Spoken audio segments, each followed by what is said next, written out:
Fala rapaziada, tranquilo, beleza? Sejam bem-vindos a mais uma aula do nosso treinamento sobre o mercado futuros. E hoje a gente vai falar sobre o suporte e resistência, que é um dos conceitos mais importantes da análise técnica. Se você não sabe suporte e resistência, cara, você está perdido no mercado. A gente já aprendeu sobre candlestick, já sabe o básico sobre candlestick, agora a gente vai aprender sobre suporte e resistência. Cara, presta muita atenção nessa aula, se você não entender muito bem, volta e veja ela de novo, porque isso aqui é muito importante. Suporte e resistência é muito importante para o mercado.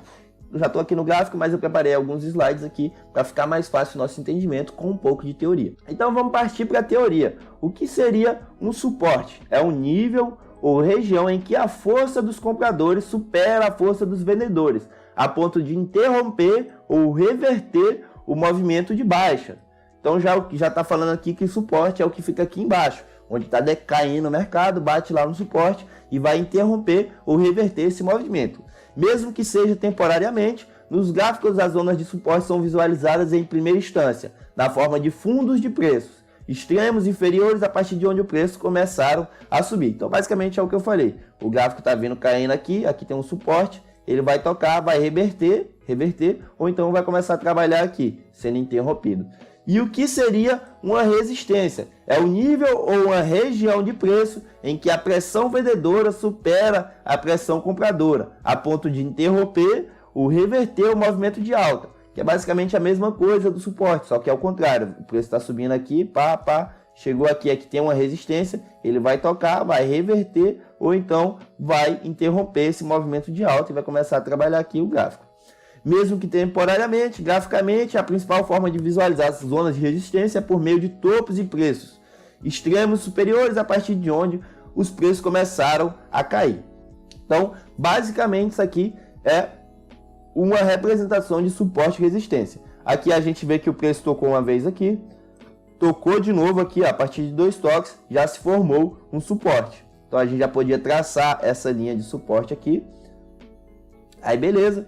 A gente também teve um toque aqui em cima, quando tocou aqui embaixo, depois subiu, tocou aqui em cima, corrigiu, subiu de novo, caiu de novo, corrigiu, tocou aqui, depois tocou aqui, de novo a gente já podia marcar essa resistência aqui, já marcamos, depois caiu de novo, tocou o suporte de novo e foi tocando aqui a resistência mais vezes. Mas basicamente é isso aqui, ó, marcado o nosso suporte, marcado a nossa resistência. Vamos partir aqui para o gráfico para vocês verem como é que funciona essa situação, onde vocês veriam um suporte e uma resistência. Então, eu prefiro marcar assim, ó, com essa linha horizontal aqui, que ela não ocupa o gráfico todo. Então, a gente vê aqui, ó, teve um toque aqui, ó, tocou aqui, depois ele tocou aqui de novo, entendeu? Então, a gente já vê mais ou menos uma região de suporte aqui. Lembrando, cara, uma dica muito importante. Cara, essa linha aqui, ela não representa um suporte, entendeu? Eu prefiro delimitar como uma região de suporte, tipo assim.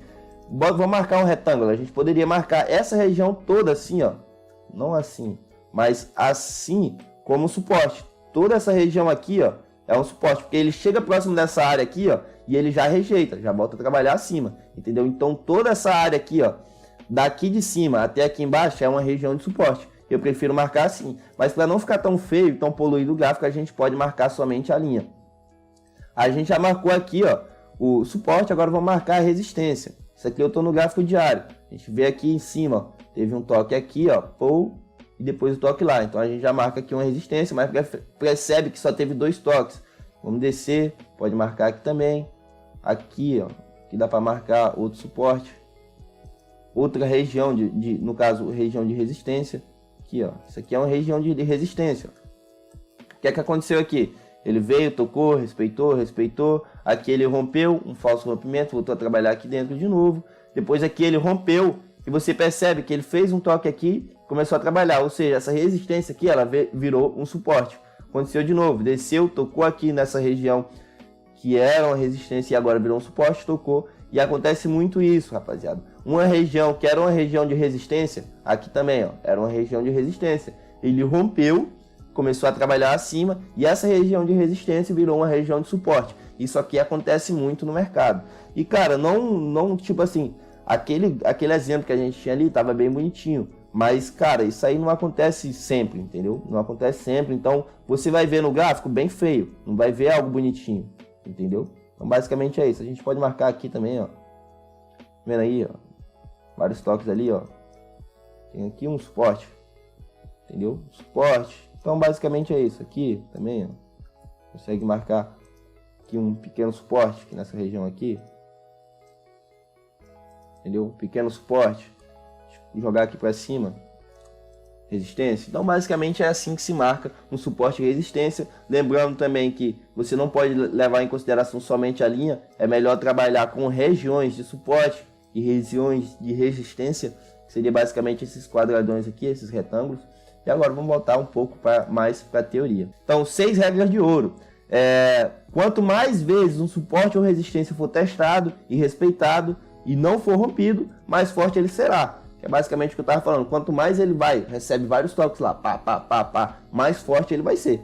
Quanto mais tempos durarem, mais fortes eles vão ser. Aqui a gente tem um exemplo aqui do Bitcoin, que um suporte dele demorou 10 meses para ser rompido. Ele desceu, tocou aqui, voltou a trabalhar, tocou aqui. Como eu falei, ele não toca, porque, cara, não leva só a linha em consideração, leva uma região. Ele tocou aqui na região, respeitou, voltou a trabalhar acima, veio de novo, tocou aqui na região, respeitou, foi tocando várias vezes, até chegar o momento que ele não aguenta mais e ele rompe. Foi rompido aqui esse suporte. Mas isso aqui durou 10 meses, aqui está no gráfico de diário. Demorou muito tempo.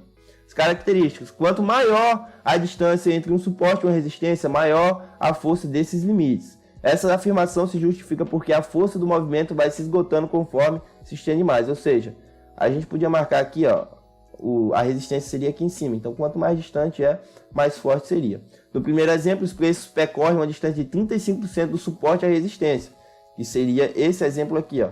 É muito distante daqui para aqui, do suporte à resistência. Quanto mais subia, menos compradores estavam dispostos a comprar por acharem o papel caro demais ou recearem estarem próximos de uma realização de lucros devido à grande variação de percentual dos preços. Por outro lado, se a resistência tivesse apenas 3% do suporte, quando os preços atingissem a probabilidade de os compradores estarem mais fortes a ponto de romperem esse nível de preço, seria muito maior, pois teriam acabado de iniciar seu movimento e estariam com vigor para elevar os preços. Então, o que seria isso aqui, rapaziada? Como está muito distante aqui, o cara que comprou aqui, ele não vai querer comprar mais aqui, porque ele está achando que as pessoas vão realizar o lucro. Então ele já está pensando em realizar o lucro dele. Então ele não vai comprar mais aqui, então fica muito difícil de ser rompido. Então ele já está imaginando que quando chegar nessa região aqui, os vendedores estariam vendendo. Por isso que ele não compra mais e fica mais difícil de romper essa região de resistência. Deu para dar uma compreendida boa? Aqui, características. Um suporte rompido pode se transformar em resistência e uma resistência rompida pode se transformar em suporte. Que seria basicamente o que eu tinha falado ali no gráfico. Aqui, ó, era um suporte, uma resistência. Ele tocou aqui uma vez, depois veio de novo, rompeu essa resistência, veio para cá, formou uma resistência aqui. Pô, tocou aqui, essa resistência aqui virou um suporte. E assim por diante, rompeu de novo a resistência, transformou aqui essa resistência em um suporte e assim vai trabalhando. Característica, os números redondos, 10, 20, 30 e assim por diante, tornam-se especialmente importantes. Por quê? Vamos dar uma lida aqui nesse textinho aqui. Os traders tendem a arredondar suas operações, abrindo ou fechando posições perto desses números. Se muita gente tenta vender perto desses valores, a pressão vendedora pode aumentar e resultar em reversão. Isso tornaria essa região de preço uma resistência. O mesmo racional se aplica ao ocorrer grande volume de compras perto de números redondos. A pressão compradora poderia aumentar ponto de reverter um movimento de baixa, o que tornaria a região um suporte. Então, basicamente, o que seria? Aqui, tipo, um exemplo que a gente pode usar é aqui na Matic. A Matic está sempre trabalhando aqui nessa região de 0,98 centavos, $1. E, cara, é muito difícil romper essa região aqui, porque são números redondos. Então, normalmente, as pessoas estão executando o seu lucro, ou então suas posições. Agora, no caso, ele conseguiu já romper. Então, essa região aqui de $1 virou uma região de suporte, mas antes era uma região de resistência, porque estava muito difícil de romper, porque as pessoas estavam executando seus lucros na região de $1. Agora está sendo diferente, as pessoas estão comprando mais na região de $1. Então, fica uma região ali mais difícil de ser rompida, tanto para suporte quanto para resistência. E as médias móveis funcionam como suporte e resistência. A gente vai ver mais isso nos próximos módulos, mas eu vou dar um exemplo aqui. Aqui eu tenho uma média móvel de 200 períodos. Você percebe que ela também trabalha como uma resistência. nesse caso aqui, como um suporte. Você percebe que, ó, o gráfico veio, bateu aqui nela e voltou a trabalhar acima. Aqui também, ó, veio, bateu aqui nela e voltou a trabalhar acima. Veio, bateu aqui nela e voltou a trabalhar acima. E o mesmo acontece quando ele está trabalhando embaixo dela. Aqui, ó, ela vira uma resistência. Veio, bateu aqui, voltou a trabalhar abaixo. Veio, bateu aqui, voltou a trabalhar abaixo. E aqui é a mesma coisa, mesmo sempre trabalhando com aquela situação de trabalhar com regiões de resistência e suporte, ou seja, veio aqui próximo, então ele já corrigiu. Então basicamente é isso. Espero que vocês tenham compreendido. Se não compreenderam, voltem essa aula e assista de novo, porque é muito importante suporte e resistência.